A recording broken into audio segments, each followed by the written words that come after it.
Dear viewers, welcome to part 2 of our episode with Dr. Sheikh Imran Khan. Whereas in monogamous couples, what we're seeing, 56% divorce rate, conservative numbers.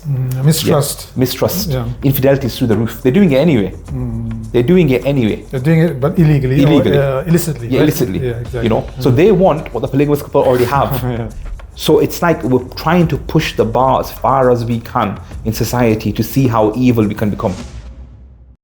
You know, we've looked at studies, polygamous couples, and the studies are just what we would call the nuclear family, monogamous couples. And we didn't find any huge variation where the polygamous couples were really unhappy and the monogamous couples were really happy. What we found was differences in how they saw each other. So monogamous couples were like, no, how is that possible? You know, they can't love more than one woman. They can't love more than one husband. How is that possible? You know, they must be a sick person. They must be perverted. They must have sexual fantasies. They must have, indecent upbringing, or they come from a really weird part of the world where it's barbaric behavior. This is how the monogamous couples saw the polygamous couples.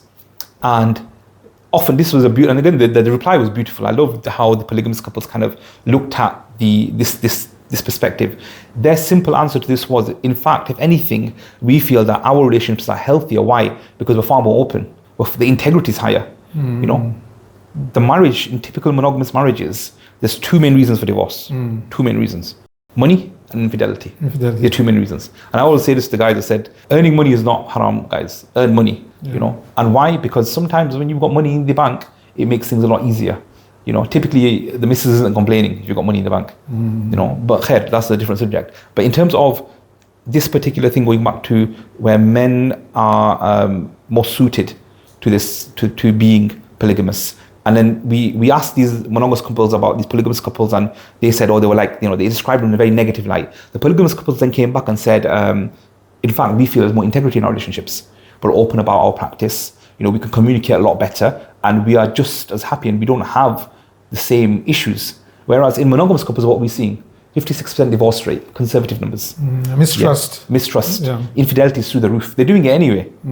They're doing it anyway. They're doing it, but illegally. Or, illicitly. Yeah, right? illicitly. Yeah, exactly. So they want what the polygamous couple already have. That's what they want. They want what the polygamous couple have.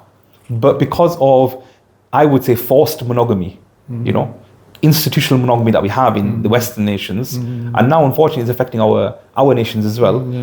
We see this disparity. We see monogamy as this thing. I always am surprised, and I always say this regularly, and in fact I mentioned in my book, just a little bit of advertising here, is Marry 2, 3 or 4 But, and it's available on Amazon, Kobo and Lulu platforms. Please buy it. I'll make a point of this book as well, to be fair. One thing I'll say is a very interesting read, first of all, and I do read quite a lot, so it takes a lot for something to intrigue me, But what I will say is oftentimes we look at a lot of quantitative data, but is it just as important to look at qualitative? And this is very much, I would qualify and certify as qualitative data. This is anecdotal, but it's quite deep and it's very nuanced, and it's something that will give you a very good insight for both men and women.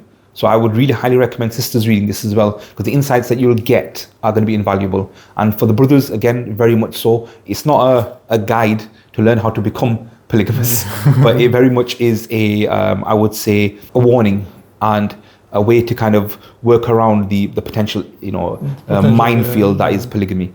So definitely I would say give this a read. You won't be disappointed. Coming back to the point I was making is that I was surprised by the fact that when you talk about it being illicit or illegal in many parts of the world, while the monogamous couples do it anyway, right? I mean, in the Western world or the places where, polygamy is not allowed or is illegal in the actual laws of the land, right?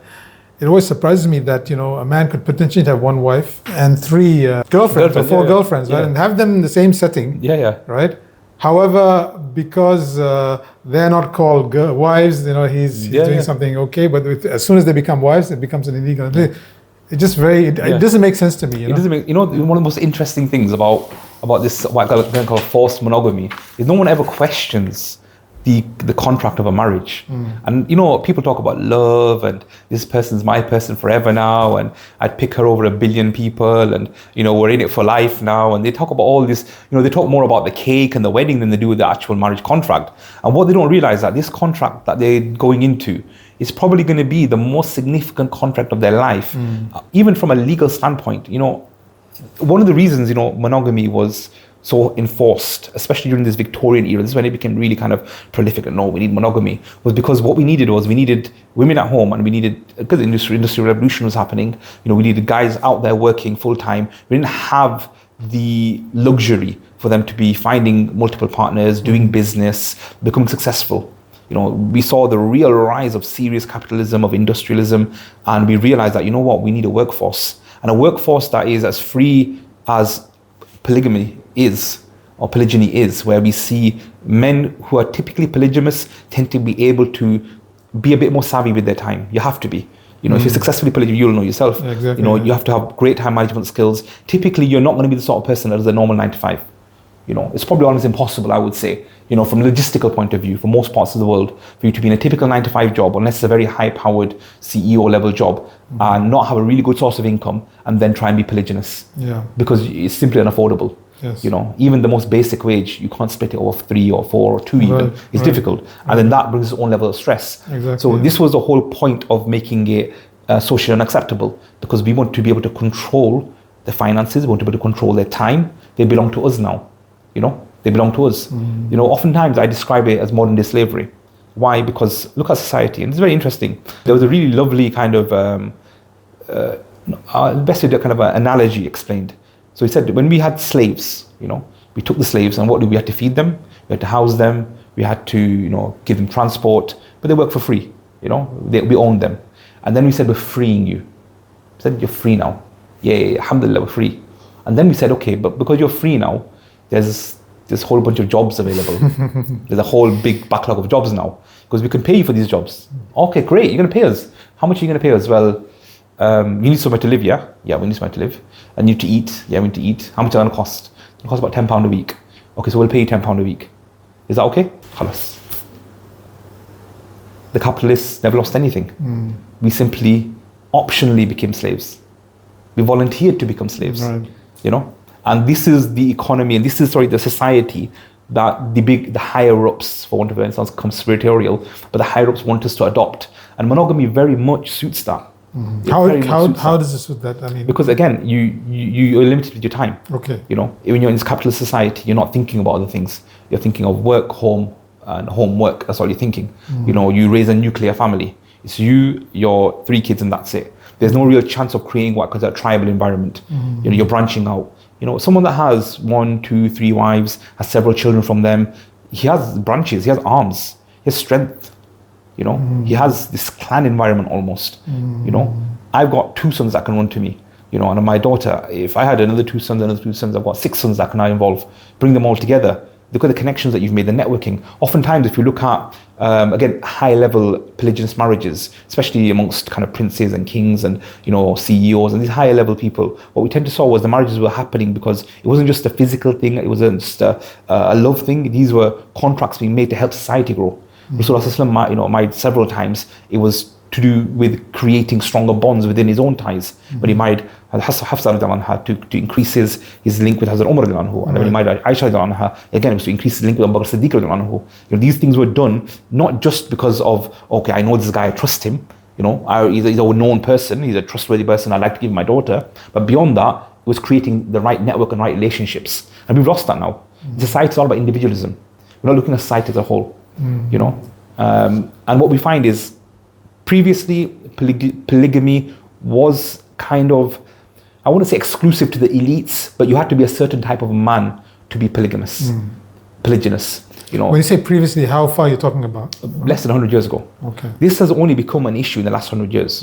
Yes. It genuinely, if you look at it from pure historical standpoint, it has only become a big issue in the last 100 years. Previous to that, it was very normal. Even in the West, this was considered okay. Yeah, it wasn't that big empires of the past. Yeah, absolutely. Eras of the past, right?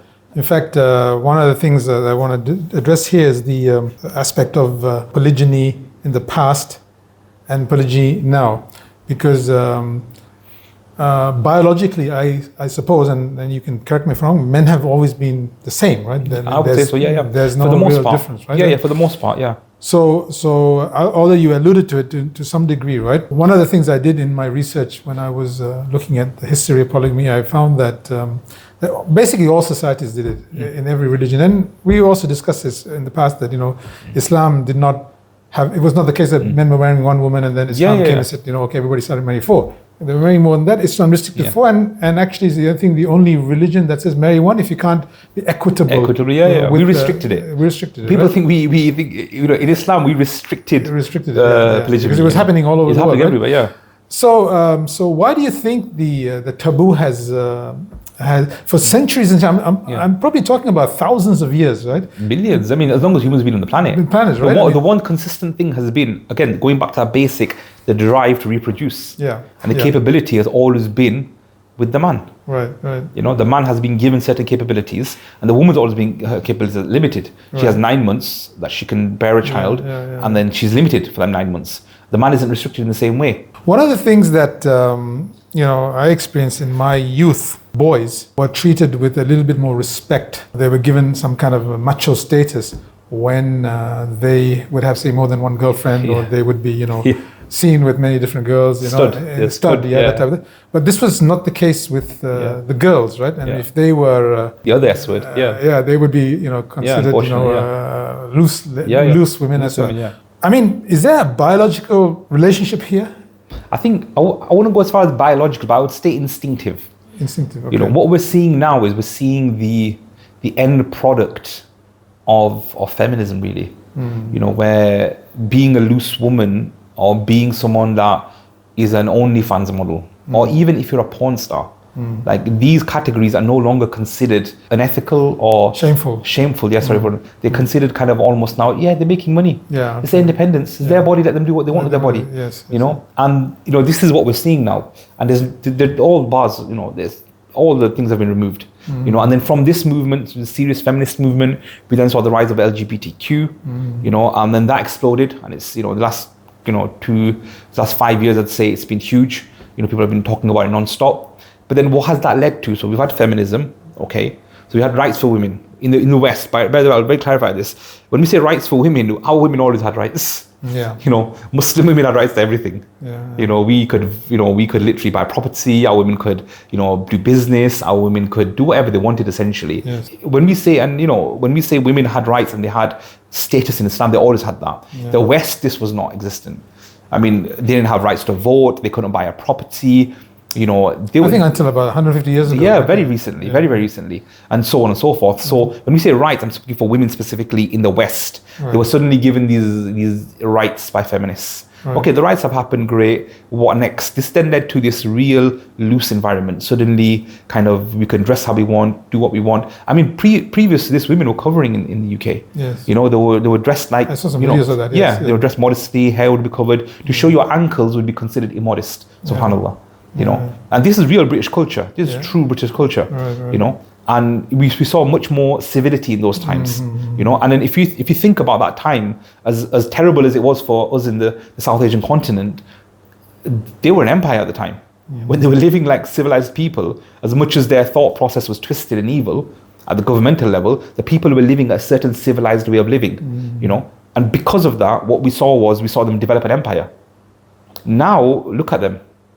It is astonishing what's happened to them in such a small fraction of time, considering the progress that they've made technologically, sociologically, financially. They made all of this progress, but look at society just off a video, and you're very much like, these are not civilized people, as much as they've progressed.